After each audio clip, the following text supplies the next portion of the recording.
All right, let's get started. Thanks for coming. So this definitive university course is it's about kind of benefits, but for you as a person who is covered by medical insurance. That's the main point. So we're going to be talking about specifically in this session health insurance, because that's like the biggest and most confusing of all the insurances that you'll probably have in your life. We're going to talk about how broad concepts in health insurance work. A lot of the examples I'll be giving you are from our health insurance plan, so you'll also walk away knowing a little bit more concretely about how your plan works. But I'm also going to go through some things that are not related to our plan, because you're not always going to be at Definitive Healthcare, or our plans might change in the future. So I want you to be prepared for other plans at other places that you work, so you know what's going on. Aside from that agenda, is there anything else somebody wants me to cover? I can make sure I address it. Evan, yeah. Which is HSAs. That is, we will be talking about that. Oh, nice. Yep. Any other things people want to learn about or make sure it's covered? Cool. And if we find this valuable, we can always do another one of kind of about dental or life or other plans. But we're starting with health insurance. So three broad categories. We're going to talk about expenses. So basically different ways that money leaves your pocket through health insurance. Then we're going to talk about plan types and different ways different types of plans are structured. And then kind of just general things you should know about, being someone who is covered by health insurance, at least in 2019 and 2020. So that's kind of how we're going to organize this. So the first thing is expense categories. And this is the big picture. So there are, everything is kind of forking branches, at least in my mind. So there's two primary ways to spend money. One is premiums. So that's what comes out of your paycheck, or really what comes out of both yours and the employer's paycheck. Then there's out of pocket. That's the stuff you pay for at point of service. And out of pocket is divided into copays and deductible expenses. And then there's this special thing about deductible expenses called coinsurance. So we're going to go over each of these individual steps, but this is pretty much any time you spend money and you're insured by health insurance, it will fall under one of these buckets. And once we understand plan structures, you'll learn why it's important which bucket an expense falls into. So let's start with premiums. These are the most basic one. A premium is, again, the cost of admission, right? It's how much it costs you or costs someone to be covered by health insurance, typically paid every month. And if you get it through an employer, typically your employer pays a portion of this and you pay another portion. If you get it through a state exchange, depending on your income, you might either pay 100% of it, or the state might pay some of it or all of it. And if you don't meet some kind of income threshold, then you would pay all of it. So when I say premiums, I'm including both, premiums that you pay and premiums that are paid on your behalf. Premiums are typically tax exempt. So that means that basically they're deducted from your overall taxable income. So when your paycheck comes, you have, you earn this amount in this period, and then below that you have like Social Security tax and stuff like that. They're not taxing you on the gross amount that you were paid that period. They're taxing you on the gross amount you were paid by that period minus tax deductible stuff.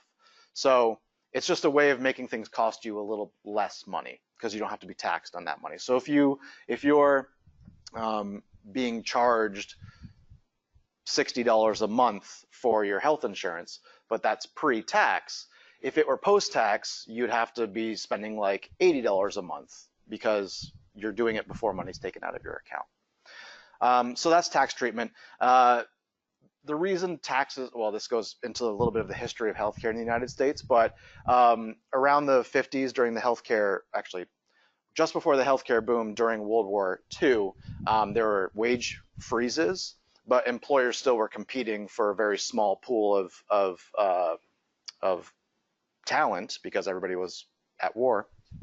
So they couldn't give people more money. So what they did was they paid for their health insurance. So that's still giving them money because it's money they don't have to spend, but it didn't count as a wage. So that was a workaround to a wage cap, a wage freeze during World War II. That later got solidified into law.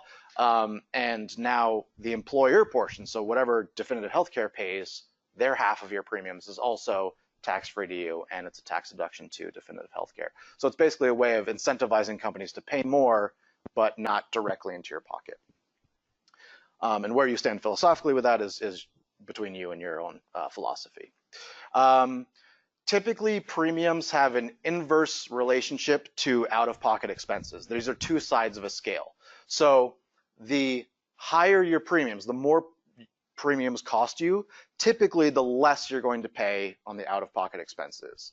The lower your premium payment, the more out-of-pocket expenses you're going to pay. So that's always the trade-off. So if you're working at a company that, again, let's leave aside how much the employer pays and how much you pay. Let's say you pay 100% of all insurance. If you're at a company where you don't like how much you're paying every month for your insurance, the only other option you would have is to have a much lower premium every month, but you'd probably spend a lot more money when you go see a doctor or when you go to the hospital or when you, and we'll learn about how that, all the ways you can spend more money that way. So that's the eternal trade-off with health insurance from a structural perspective on the employer end. Any questions about premiums?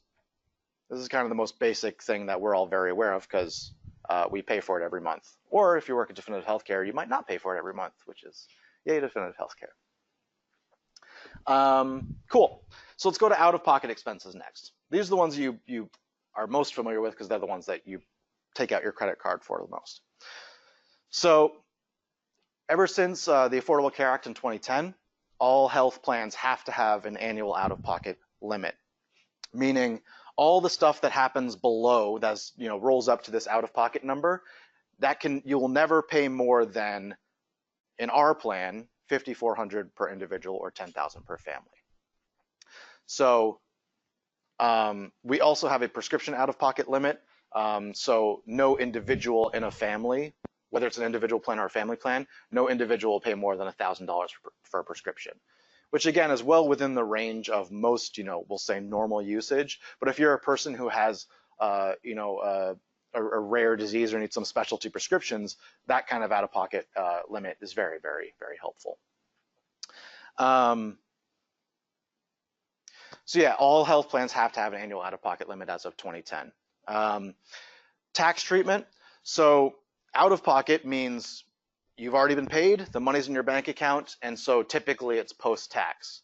But one of the ways our government uses taxes and tax breaks is to incentivize things they want more of and to disincentivize things they want less of. And they want more of people accessing healthcare. They don't want people to be disincentivized to take their medicine and go to the doctor and stuff.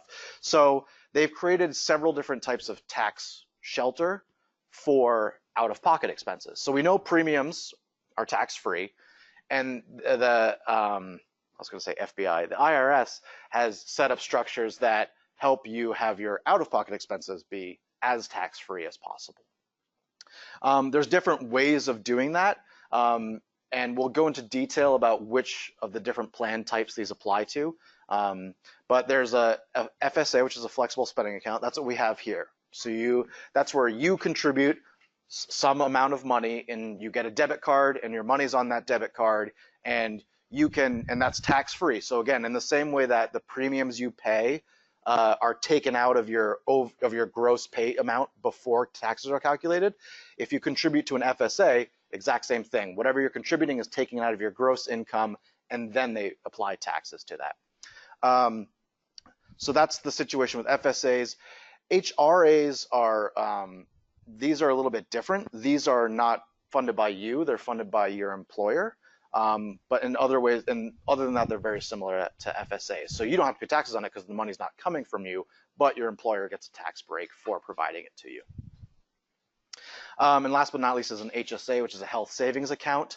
The best way to describe this, and we'll go into detail about this in a minute, but the best way to describe the health savings account, it's basically a 401k for your health, for healthcare. And last but not least, for most out-of-pocket expenses, there's a differentiator between in-network and out-of-network costs. So typically when you look on your card, it'll give you, you know, this much for this kind of visit, this much for that kind of visit. Those almost always only apply to within the network. Luckily in Massachusetts, at least, we have a very strong network, so it's really hard to get out of the Blue Cross network. But in places that are not so urban and suburban and healthcare focused, you have to pay pretty close attention to that kind of stuff.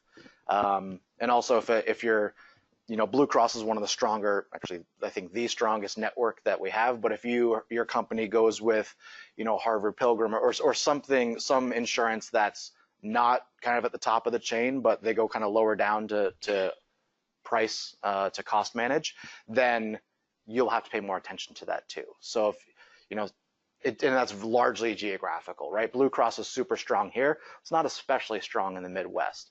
So again, you have to pay attention to your network, where you live, and where your network ranks among where you live. Questions about general out-of-pocket costs? Cool. All right, next is copays. Everyone's pretty familiar with these because these are the bulk of your normal expenditures. Copays usually occur among three different things, or really two different. I'm going to say three. So there's office visits. Usually they're either $20 or $35. I put $150 there because it's an emergency room visit. Not really an office visit, but it's its own separate copay. Really, the emergency room is the only time you're going into a hospital, and it applies to a copay, not to deductible. So it's a bit of an exception. A really useful tool is I highly recommend, and this is nobody's paying me to do this. As a user, I highly recommend you create an account for your bluecrossma.com. So you can go to that URL right there, and you can not only can you find a doctor, you can actually find out if I'm going to a doctor for this reason, how much will it cost me at this doctor? How much will it cost me at that doctor? So it's a very useful tool.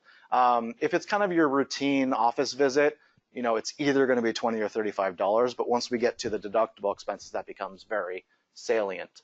I was playing around with the tool last night, and if you just search one kind of one kind of procedure or a diagnostic, you get a variance of $1,000 within a 10-mile radius.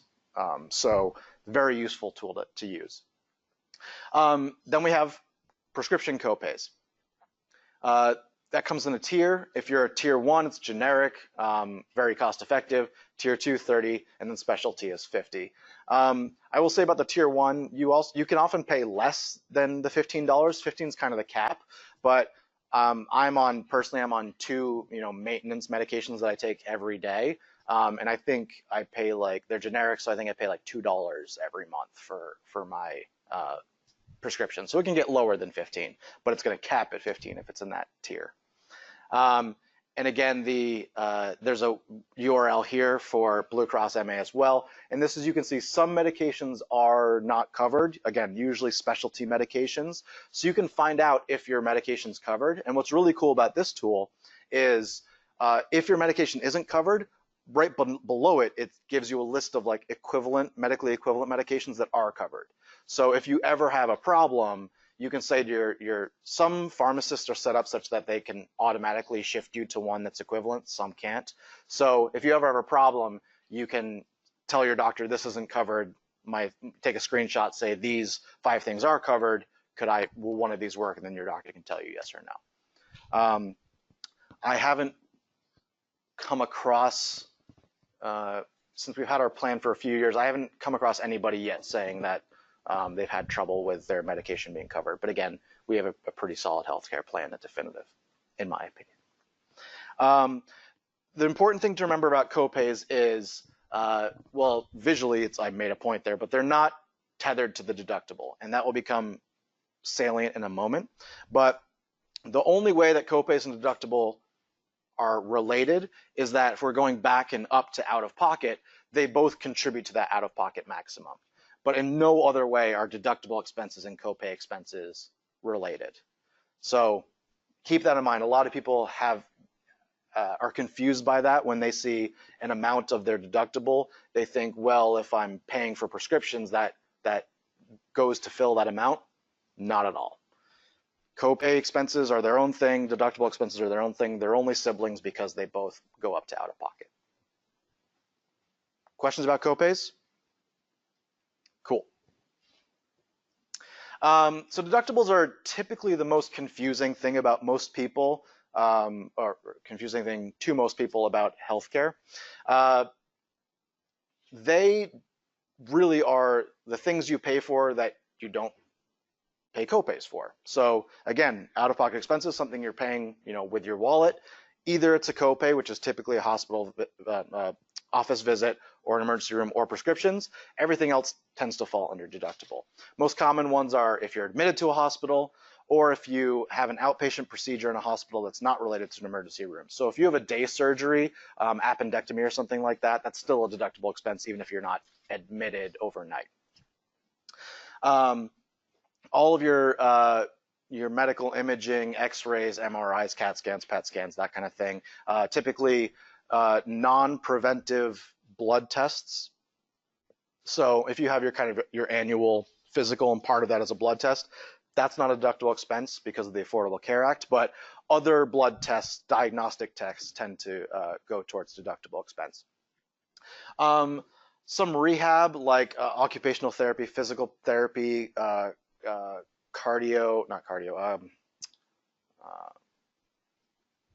can't think of it, what is rehab after your heart failure. That's all goes towards deductible.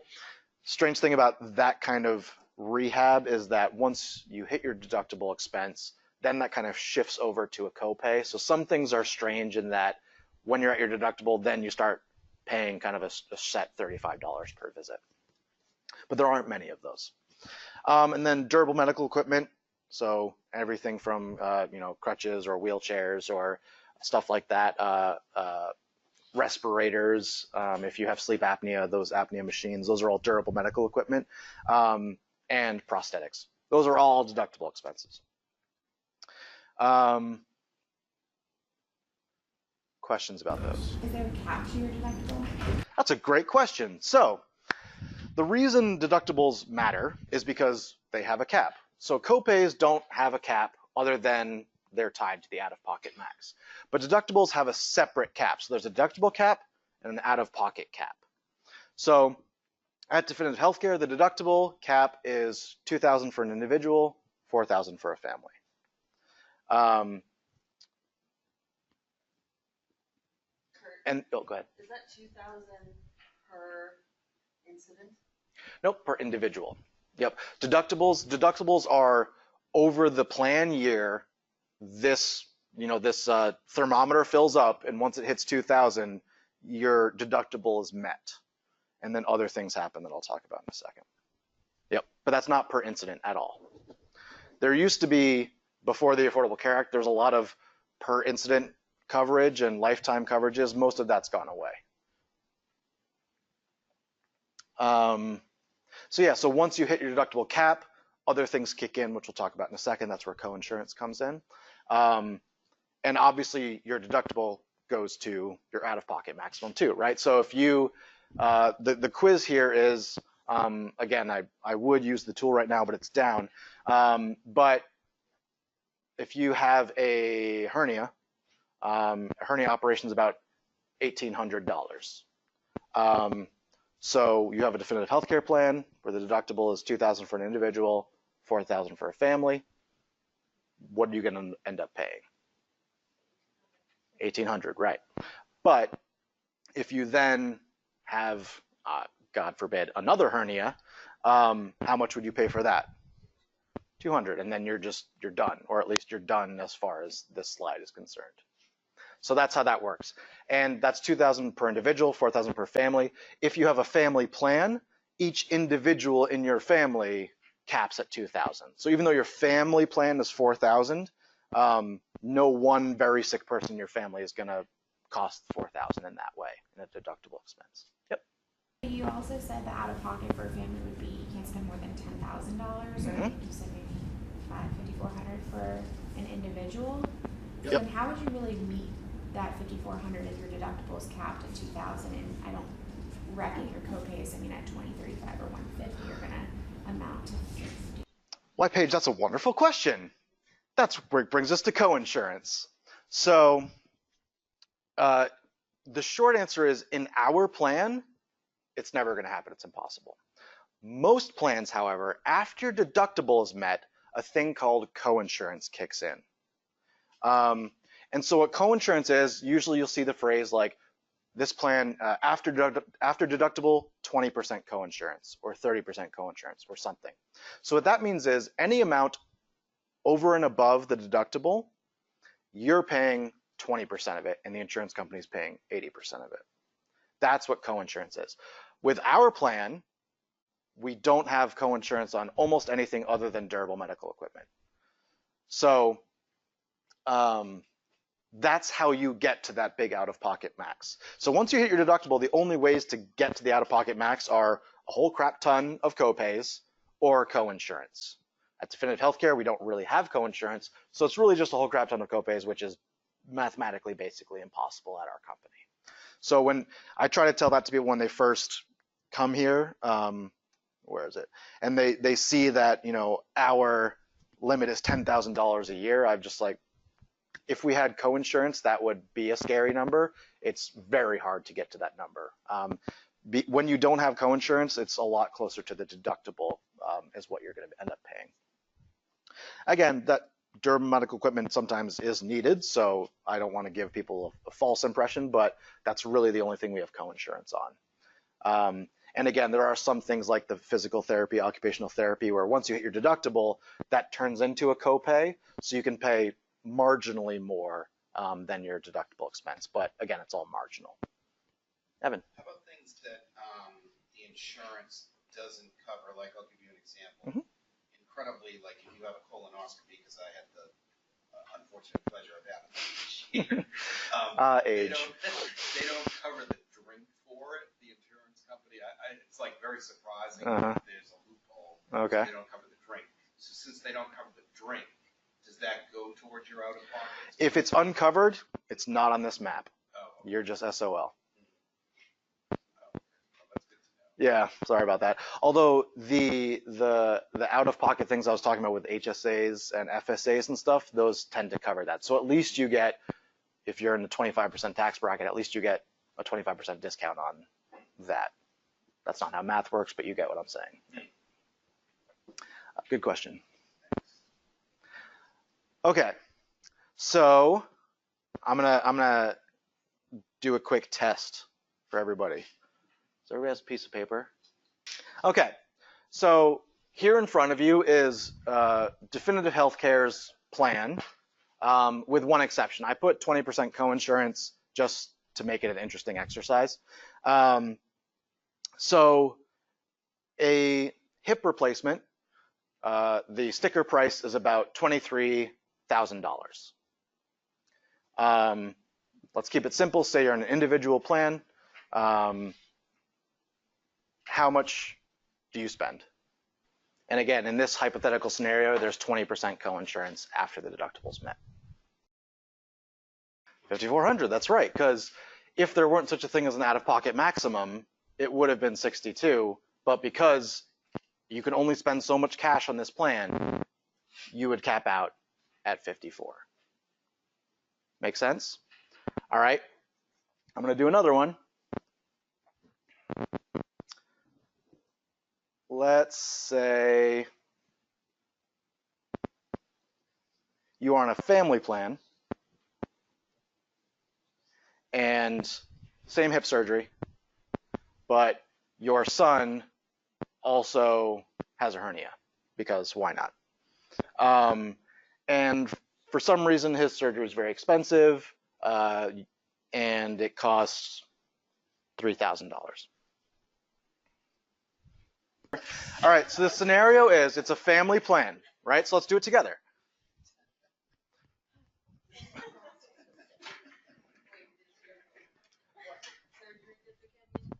Hernia. It's just a really rough month or year for the family. All right, so we have a family plan. That means let's just start up top, right? That means the out-of-pocket is going to be 10, right? So our cap is 10. We already know it's not going to be above that. Okay, we're going to ignore copays because that's a whole different thing. So our deductible is 2. So I am going to cap at 2 as far as deductible, and Sun is going to cap at 2. What? Sun is going to cap at 2 as far as deductible. So mine is 23,000. So obviously I'm going to hit my 2 with 21 left over, right? And my son, his surgery is 3,000. So he's going to hit the 2 with 1 left over. All right. In this hypothetical, that's not definitive healthcare because we don't have coinsurance generally. Then the 20% coinsurance kicks in. So 20% of 100 becomes 200. 20% of 2100 becomes 4200. So this adds up to 6200, which caps out at 54. Super fun, right? This is just straight up 2200. So that becomes 7600. Jenny wins. You got close though. You just forgot the 20% of his. So, Just go ahead. for argument's sake about the coinsurance, Mhm. For definitive healthcare, it would just straight cap out at the 2 and the 2. 2 and 2. So it'd be Wait, but 4K. do we not pay anything for durable? In this scenario, you don't need durable medical equipment for a hernia, and let's pretend that you don't need a walker for your hip replacement. You probably should get one, but in this scenario, I didn't factor that in. So you just pay for it? Yeah, you just pay $4,000. But another thing to keep in mind is, obviously after all this stuff, you're going to have prescriptions, you're going to have doctor's follow-up visits. But if you've already hit your out-of-pocket, even the copay stuff is now free. So even your prescriptions are free. Even your that's why I had them roll up there, right? Because if you've hit this number, you're not paying for anything else, period. If you've hit this number, you're going to pay for these things until you hit that number.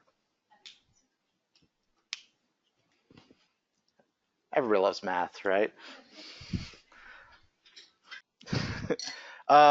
So those are the expense categories. Again, it's complicated. It's not as complicated as it is when you kind of understand how everything rolls up into everything else. But this is where a lot of people get confused. So those are the expense categories. Next, we're going to talk about the plan types. Is everybody okay? All right. So almost every plan that people are covered by is some kind of managed care. So until late 70s, early 80s, most things were just fee for service. So you just had access and you just went somewhere and you paid. Then the concept of networks started to kick off for lots of reasons. And so when there's a network, that means there's an out of network. That means there's some kind of organization and coordination going on. So ordered on this slide is kind of on the left is kind of the most freedom, the most choice, and on the right is the least money, right? Again, everything's a trade-off. There's no easy answer with this. So you have a lot of choice, but it tends to cost more. And again, that can either cost more in premiums or cost more at out-of-pocket, another lever that can be pulled, another balance that has to be made. Typically with PPOs, the cost is at the premium. Typically, they just have you pay more per month for it, and the copays and stuff is usually the same. And then you have a point of service. We'll talk about that in a second. And then you have a HMO, which is what we have at Definitive Healthcare, at least in New England. So our New England employees have an HMO. Our out of New England employees have a PPO. And there's reasons for this. So a PPO gives you lots of flexibility. They're still in network and they're still out of network, but you can go to whoever you want. You will just pay more if you go out of network. So you have to pay more attention to network stuff. Also, you have freedom you don't have to get permission from your your primary care physician, your PCP, to go see a specialist, you can just go see a specialist. And it doesn't cost you more or less. It's just all covered. So that's the PPO. On the other side of the spectrum, not really, we'll say the other side of this spectrum is the HMO. So this tends to cost less per month, but there are a little bit more restrictions. So if you want to see a specialist and have it covered at all, meaning you either pay full price out of your own pocket or the insurance covers it, if you want the insurance to cover it, you have to first get a referral from your PCP. And the idea is it's to incentivize coordinated care. It's to disincentivize waste and seeing people who don't need to be seen. That's the general concept of it. And then a point of service is sometimes called an open-ended HMO, which is basically you can decide each month whether you want it to be a PPO or an HMO, and it'll act differently each month. So if you're savvy and you like to day trade, so to speak, that's probably a useful mechanism. Most people don't handle changing rules every month very well, so it's not, POSs aren't super popular, hopefully not just because of their horrible acronym. So that's kind of the plan type spectrum for managed care. This is what most plans are at most employers. Questions about these? Cool. I will say, just for definitive healthcare's purposes, I'm a big fan of anything that works, really. I like PPOs. I like people having the freedom to do things. I like to assume that people aren't wasteful, but that's because I'm an optimist and I believe in people, and I'm often wrong. But I like the freedom because my constituents are my employees, so I like you guys to have choice. The reason we have an HMO here in New England is because because we're kind of the medical center in many ways of the country, if not the world, the HMO network here is so strong that you don't really lose anything by having an HMO instead of a PPO. In other places, likely more rural places, places that aren't as medical care centric, HMOs can often be far more restrictive than PPOs because it's all about network size, right? So with a PPO, you still have to deal with a network, but you can go out of network. So you have, if you live in a place that doesn't have a lot of choice, you can still get taken care of and have some of it covered by insurance. If you're an HMO and you don't have anything in the area, it's basically out of your pocket. So a lot of people have a lot of strong opinions about HMOs, and that's because a lot of people have a lot of different life situations. So there's no right or wrong thing here unless you have an ethical stance on something. But that's why there's very strong opinions both ways about HMOs. They're there to cover costs, and they're pretty good at that. But without a strong network, they become as much of a hindrance as anything else. Although one might argue some healthcare is better than none, but again, we're not going down that rabbit hole. Anything else in managed care? Cool. And there's a health plan that has been gaining popularity over the past, I'm going to say 15 years, 10 might be more accurate, and that's called a high deductible health plan. Now, high deductible health plan, it's a specific thing. It's not just one of these with a high deductible. Some people make that mistake. If you have a PPO that happens to have a $5,000 deductible, that's not a high deductible health plan. That's just a PPO with a high deductible. I want to make sure we all understand that. So high deductible health plan, I'm going over this because they work differently than the other managed care plans. And again, this is not better or worse. It's just different. You gotta know your own situation and run your own math to know if you want to do an HDHP. So what happens is, again, we have your premiums and you're out of pocket. Typically with a high deductible health plan, premiums are lower than in managed care plans. Pop quiz. When premiums are lower, how does that scale balance? You pay more at point of service. Exactly. Your deductibles or out of pocket are higher, right? Because someone's got to pay someone at some point. So But the way high deductible health plans work is you have a deductible, and as with a regular plan, until you hit your deductible, you're paying full price for everything. But with a high deductible health plan, that includes doctor's visits. That includes prescriptions. So that's why I did like a little dotted line around copays. There's no such thing as a copay in a high deductible health plan until you've hit your deductible. So in a high deductible health plan, if you're a moderate user, you will almost certainly hit your deductible. Whereas in a regular health plan, it's possible you won't ever hit your deductible. Does that make sense? Does everybody know why I just said those things? I will happily go into more detail. Yeah, so with a normal health plan, like the one we have, you have to basically spend some time in the hospital to hit your deductible. But if you have, a knock on wood, a normal year, and all you do is you get some prescriptions, you see the doctor every now and then, you're not going to hit your deductible. Like I just checked last night to prepare for this.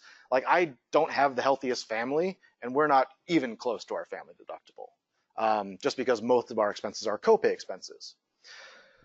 With my family in a high deductible health plan, there's no such thing as a copay expense for me. So my wife has 3 prescriptions a month. I have 2.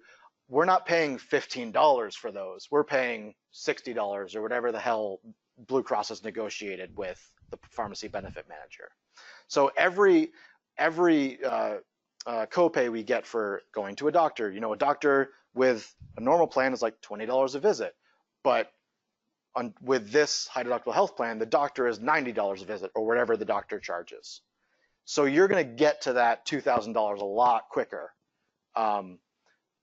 But the trade-off there is there's 2 trade-offs, because a lot of people say, well, why would you do this, right? You're basically guaranteed to spend more money. Maybe. The trade-off is once you hit your deductible, the insurance kicks in, and there's generally never any co-insurance, although there's some. Your medical copays kick in, and they tend to have lower out-of-pocket expenses. So the deductibles are, to qualify as a high deductible health plan, the individual deductible can't be lower than $1,350, and the family can't be lower than $2,700. So ironically, the lowest threshold for these high deductible health plans is actually lower than our current deductible. But they can't have a higher out-of-pocket max than $6,750 and $13,500. So you could end up spending more, but you don't have to. These are just the ranges.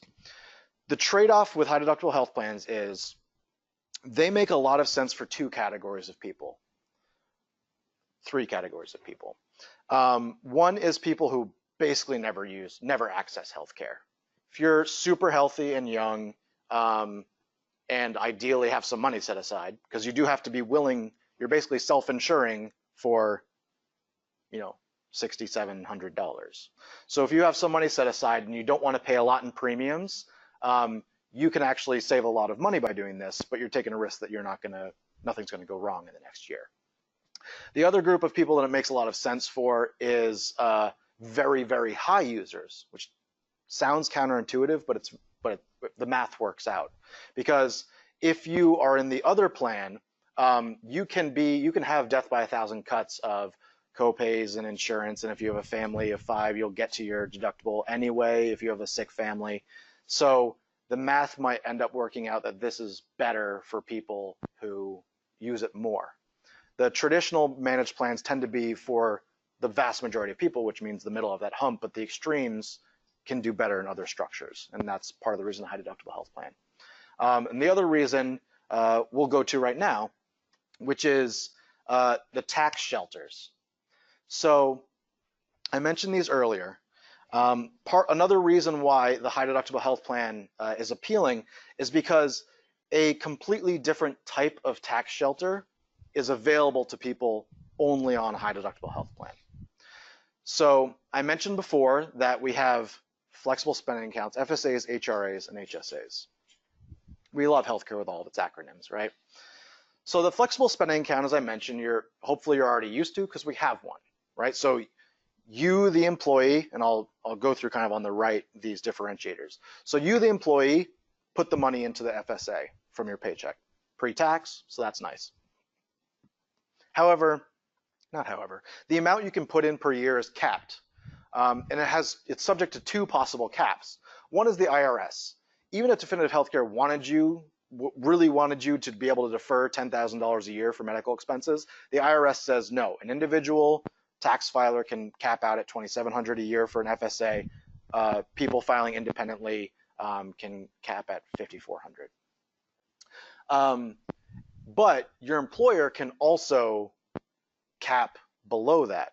So even though the IRS says, you can only do an FSA and you can cap it at $2,700, the way it's structured is your employer is taking on risk by allowing you to give you an FSA, because the employer is basically giving you an interest-free loan that you might leave the company in Welsh on, right? So some employers say, even though we're allowed to do $2,700 by the IRS, we're only going to do $1,000, up to $1,000 option, because the employer is trying to mitigate their risk. Obviously, we are not that kind of employer. We try to give you the maximum benefit, and we trust that you're not going to screw us over. So that's another part of the FSA. FSAs are also reimbursements. So you have to pay money for a thing, and then the FSA pays you back. If you use your debit card, that happens instantaneously. But you can also, if you forget your FSA debit card or it's not working, or someone springs a bill on you, you can just pay that with your credit card and then submit a reimbursement request to the FSA. So you don't have a lot of flexibility. You are literally stopped by a third party. If you want to get your money out of FSA for something that's not healthcare related, you don't even have the choice of like paying a fine or whatever and just getting your money. You can only get your money for healthcare reasons. FSAs typically have a set time to spend, so you typically have a plan year. Usually there's a grace period of 3 months. In our plan, there's a grace period of 3 months. And if you don't use that money, it disappears. So even though you put the money somewhere, that money can evaporate if you don't use it. Ever since 2014, I think, legislation was introduced that allowed you to roll over some of your unused money year to year. So Definitive Healthcare, if you put $1,000 into an FSA and you only use $500, you can roll over up to $500 into your next year. Does that all make sense? Cool. So that's the thing about FSAs. Relatively low risk as long as you can get within $500 of what you think you're going to spend out of pocket on a year. FSAs are also pretty flexible as far as what they're willing to reimburse. So they can reimburse anything that was in my out-of-pocket expense.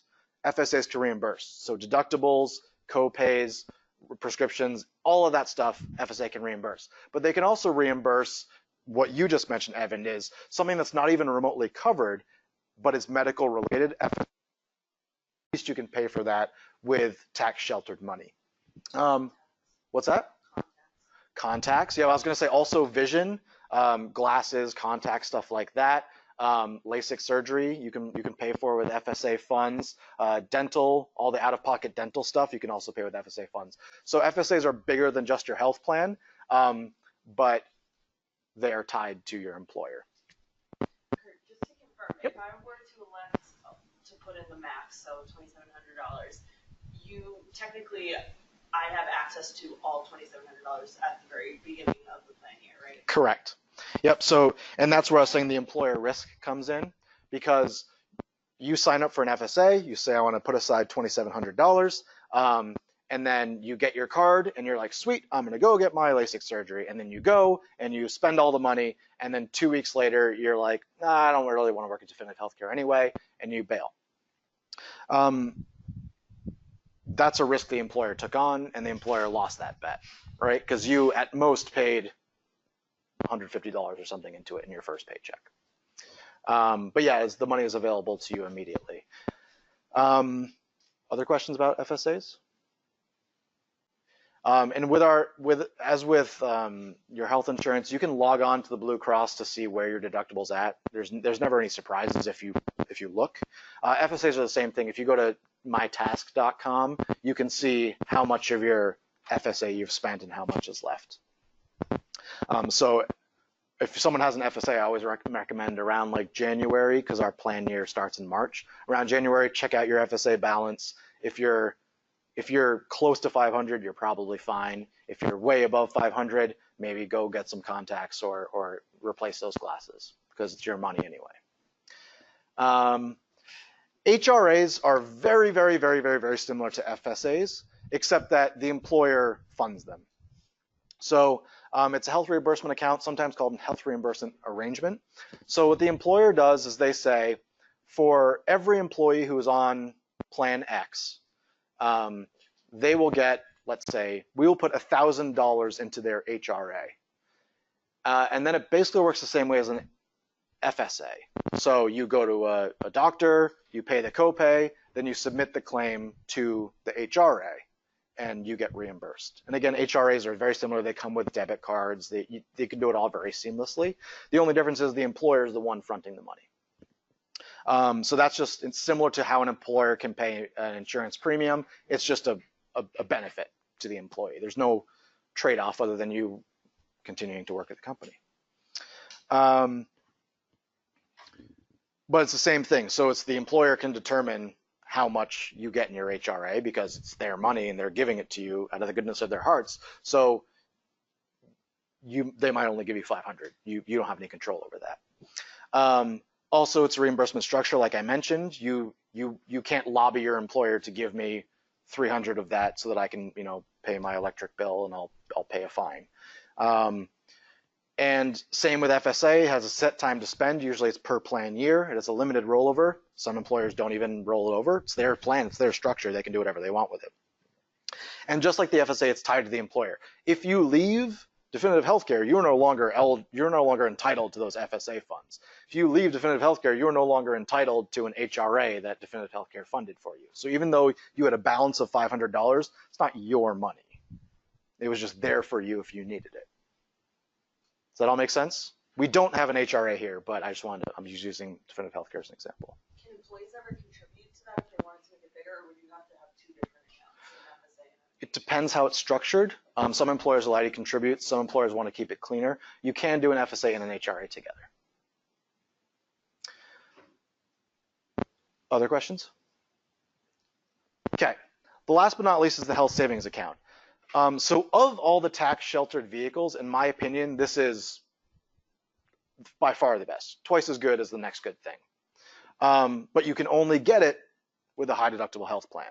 So that's again why some people want to do the high deductible health plan. So you have people who use healthcare a little, it makes sense for them to have a high deductible health plan. People who use healthcare a lot, it might make sense for them to use a high deductible healthcare plan. The third is people who make so much money that they'll take any way they can to shelter their income. So with a flexible spending account, sure, you can shelter $2,700 of your income. You can save taxes on $2,700. And if you're a high income earner, that's like you're saving like 40% of $2,700. That's a lot of money. But that goes away in a year, except for $500. That's not actually your money. It's just a way of saving some taxes. With a health savings account, it's completely different. So it's just like I said, it's like a 401k. You can put aside for an individual up to $3,500 every year. But at the end of the year, just like your 401k doesn't reset at the end of every year, your HSA balance doesn't reset at the end of every year. So if this year you put in $3,500, next year you put in $3,500, you have $7,000 now. More than that, because it's never taxed and you invest it just like a 401k. So it can grow. You can invest it in the stock market if you wanted to. So if you're maxing out your 401k at like $1,600 or $16,000 or whatever it is this year, if you're maxing that out, but you still have money that you want to save, an HSA is a really good idea. A, because it grows over time. B, it follows you. If you leave definitive healthcare and definitive healthcare has an HSA, that goes with you. That's your money, just like your 401k is yours, even if you leave definitive healthcare. So a lot of people, especially people in a higher income bracket, consider HSAs to be another investment retirement vehicle, because what is 40% of your money going to be spent on when you're retired? Healthcare. So you're guaranteed to be able to access those funds tax-free because you're probably going to need healthcare, or your spouse is when you're older or retired. The other thing is you're flexible in that you can, if you've been really good about saving HSAs and you've been perfectly healthy, you might have, I don't know, $100,000 in your HSA, by the time you're 50 or something, and you can say, you know what, I'm going to take some of that money out and I'm going to, I don't know, buy a car. You can do that. You'll get a penalty, just like if you withdraw 401k money before your retirement, but it gives you the freedom to do that. So HSAs are very flexible. They roll over. They have a higher annual maximum that you can defer, and they're tied to you. So if you leave an employer, it's still yours. So HSAs are very much the Cadillac of tax-sheltered out-of-pocket spending for health. And that's another reason why that third group of people might like a high deductible health plan. Questions about any of these out-of-pocket shelters? In general, this is what I say to people on their day one orientation, or I guess what Tori says to them now. In general, if you are a regular user of healthcare, whether that means you have a monthly prescription, if you go to the doctor semi-regularly other than your annual checkup and annual OB visit, it makes sense to put some money into some kind of out-of-pocket tax shelter. Just because you're going to be spending the money anyway, why not save 30% of it from taxes? But if you only access healthcare every now and then, if you only go for your preventive visits, if you don't have a monthly prescription, probably not worth it. It's up to you. All right, last but not least is other things you should know. Just very high level stuff. General medical insurance stuff. With the way medical plans are set up, as we know, insurance wouldn't make sense if as soon as you needed it, you could buy it, because then it's not insurance, and the system would break down. So there's only certain times in your life you can change your elections. You can either change it or get some new stuff. Those are known as qualifying events. Basically, think big life-changing events. So you get married, you get divorced, a child enters your life, you turn 26 and age off your parents' plan, the person who's currently insuring you dies, and if you lose your employer-sponsored group coverage, meaning if you leave your employer, if your employer goes bankrupt and doesn't exist anymore, that's a qualified event for you to go get it somewhere else. With the Affordable Care Act, you have a few entitlements that you're well entitled to. So those out-of-pocket caps I mentioned, you have. No lifetime caps. Before 2010, Blue Cross could say, we've spent $1 million on you, Katie. You're never going to get another cent from us. Sorry. And the Affordable Care Act got rid of that. There's no lifetime caps anymore. You also can't be denied coverage.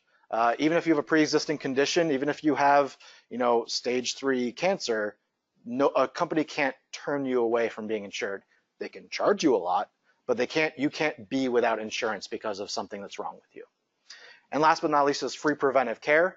For your annual wellness visits, for your checkups, for a lot of child wellness visits, you shouldn't be paying anything out of pocket.